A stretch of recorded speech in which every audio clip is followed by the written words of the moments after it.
Calaroga Shark Media. From Washington, D.C., where women are doing their job and should not be ogled by old men, this is Ballot. That's right. But hey, look at who we're talking about. Let's hit this. I'm Patrick Gutfield, and President Trump held a press event Tuesday with Argentine President Javier Milei when a female reporter tried to ask a question as staffers were ushering the press out. Trump, who is 79 years old, stopped everything to tell her he liked to watch her speak. Sir, she's trying to do her job, not audition for your approval. This happened at the same event where Trump threatened to violently disarm Hamas, gave $20 billion to Argentina, and said he didn't need to explain his military strategy to anyone.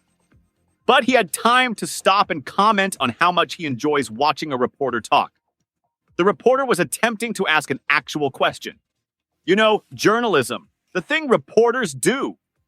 But apparently we needed a moment to appreciate the visual experience first. In the middle of all this, Trump casually announced that if Hamas doesn't disarm, the United States will disarm them quickly and perhaps violently. When asked for specifics on how exactly we do that, Trump said, "I don't have to explain that to you," which is a refreshing change from politicians who over-explain things. Why bore us with details like military strategy or congressional approval? Trump said he spoke directly to Hamas and asked if they'd disarm.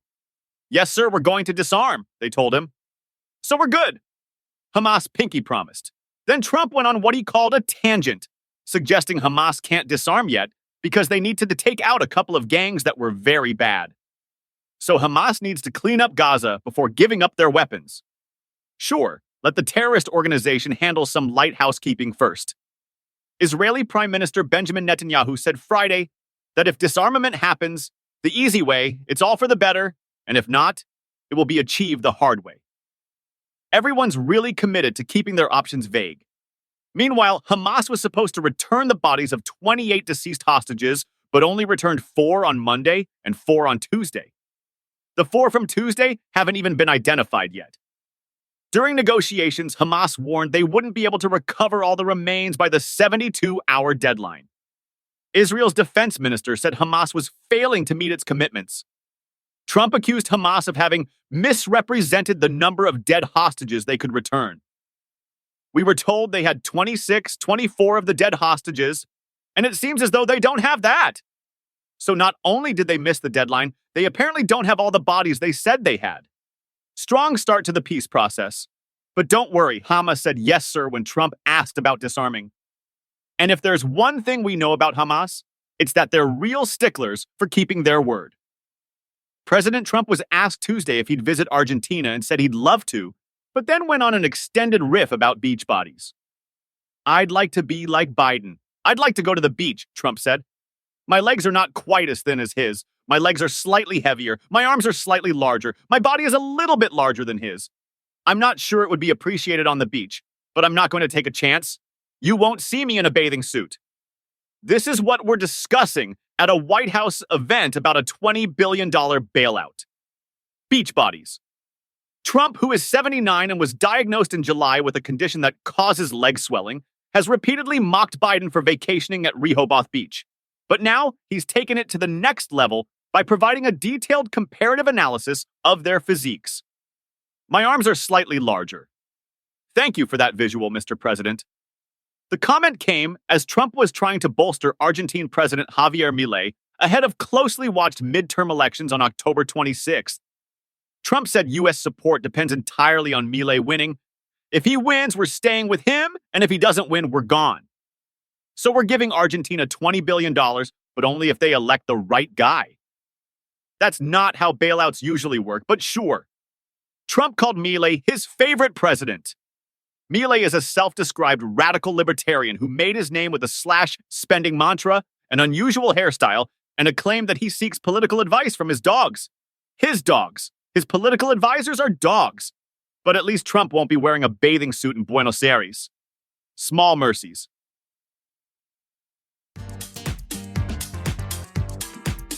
President Trump held a Medal of Freedom ceremony Tuesday for Charlie Kirk, the Turning Point USA founder who was assassinated at a Utah college campus 5 weeks ago. It would have been Kirk's 32nd birthday. Trump called Kirk a true American hero, whose name would be entered forever into the eternal roster of American heroes. Then he spent much of the speech talking about himself. The ceremony was held on the patio that replaced much of the Rose Garden this past summer. Trump remarked that people are loving the controversial renovation and suggested the nice weather was God's doing because he didn't want bad weather for the late, great Charlie Kirk. Trump told Kirk's widow, Erica, that she had endured unspeakable hardship with unbelievable strength. He also told her that before meeting her, Kirk had said, "You won't believe how beautiful she is. Now that I meet her, he's right." Then Trump added, but then he also said, "She's the smartest person I know." See, they do go together on occasion, not often, but on occasion. Nothing honors a fallen activist quite like telling his widow that beauty and intelligence rarely coincide. Trump praised Kirk as a fearless warrior for liberty and noted that Turning Point has become bigger in the last few weeks than Charlie ever thought. He credited Kirk with helping him win more young people than any Republican by far in the history of our country in 2024. But then Trump kept wandering off script. In jarring moments, he'd pivot from solemn remarks about Kirk to bragging about his own administration. At one point, he boasted that D.C. restaurants were booming and dinner reservations were hard to find thanks to his deployment of National Guard troops across the district. Sir, we're eulogizing someone. Trump attacked far-left radicals who resort to desperate acts of violence and terror and said they have the devil's ideology. Then he singled out Jay Jones, the Democratic nominee for Virginia Attorney General, whose campaign has been dog-eared by controversial texts joking about violence against Republicans. Let's see how that turns out, Trump said. So he turned a memorial service into a campaign stop for a state-level Republican candidate. The ceremony was attended by Vice President J.D. Vance, House Speaker Mike Johnson, Fox News personalities past and present, and Argentine President Javier Milei. Trump looked around and said, "We have everybody. Wow." Kirk is the first person to receive the Medal of Freedom in Trump's second term. During his first term, Trump awarded it to Rush Limbaugh, Jim Jordan, and Orrin Hatch. He's announced plans to award it next to his disbarred former attorney, Rudy Giuliani, and Ben Carson. Trump described Kirk's death as a horrible, heinous, demonic act of murder, and said Kirk was cut down in the prime of his life for boldly speaking the truth. He called it a privilege to award the honor. Then he talked about restaurant reservations again.